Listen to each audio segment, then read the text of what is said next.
Depuis le début de l'été, les Français attendent de connaître le nom de celui ou de celle qui remplacera Gabriel Attal au poste de Premier ministre. Après plusieurs semaines de suspense, ce dernier vient de prendre fin. Est un sujet qui, en plus des Jeux Olympiques et des Jeux Paralympiques de Paris 2024, a trotté dans l'esprit des Français pendant de très longues semaines, pour ne pas dire des mois. Depuis la remise de la démission de Gabriel Attal, les rumeurs allaient bon train concernant le nom de celle ou de celui qui va le remplacer. Emmanuel Macron lui avait toutefois fait une demande, celle de rester en poste jusqu'à ce qu'il nomme un nouveau chef du gouvernement. Cette requête, Gabriel Attal l'a honorée et continue d'assurer ses missions. Mais celui qui était encore ministre de l'Éducation l'année dernière va pouvoir rendre son tablier. Les rumeurs d'une nomination imminente étaient pressantes et elles viennent d'être confirmées puisqu'Emmanuel Macron a trouvé le nouveau chef du gouvernement. Michel Barnier succède à Gabriel Attal au poste de Premier ministre ce mercredi 4 septembre. Emmanuel Macron a mis fin au suspense presque insoutenable pour la sphère politique et pour les Français.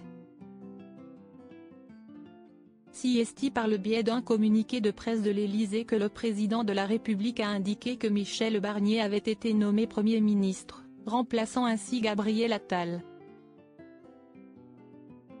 Plusieurs noms avaient circulé avant cette officialisation. Après la proposition lucide faite par le nouveau Front populaire élu lors des dernières élections législatives, les noms de Xavier Bertrand, Bernard Cazeneuve ou encore Thierry Baudet avaient circulé sans qu'aucun des principaux intéressés ne se permette de commenter les rumeurs. Qui est Michel Barnier? Âgé de 73 ans et vieux routier de la politique française et européenne, Michel Barnier, dont le nom a commencé à circuler dès le début de l'été, a été ministre pour la première fois en 1993, puis 3 fois sous les présidences de Jacques Chirac et de Nicolas Sarkozy. Il a également été 2 fois commissaire européen, et finalement entre 2016 et 2021 négociateur de la sortie de la Grande-Bretagne de l'UE, le Brexit.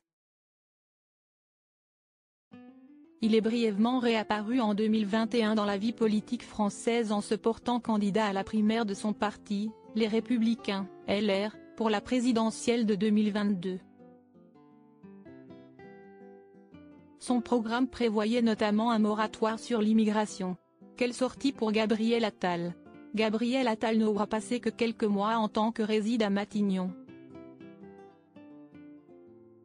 Mais cela ne l'a pas empêché de s'impliquer jusqu'au bout. Dernièrement, il a même dévoilé la campagne publicitaire contre le harcèlement scolaire dont il est à l'origine. Il a même respecté une tradition suivie par tous les premiers ministres de l'Hexagone. Comme le révèle le journal du dimanche, Gabriel Attal a planté son arbre dans les jardins de Matignon.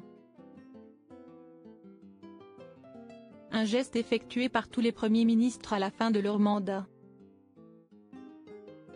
La cérémonie a été discrète et en présence d'un cercle restreint, déclare le site du JDD. Seuls les membres de son cabinet, le personnel de Matignon, ainsi que plusieurs ministres informés le jour même ont assisté à la plantation à Prenton. Si avant lui, Elisabeth Borne avait opté pour un chêne vert, c'est sur un érable cannelle que le choix de Gabriel Attal s'est porté.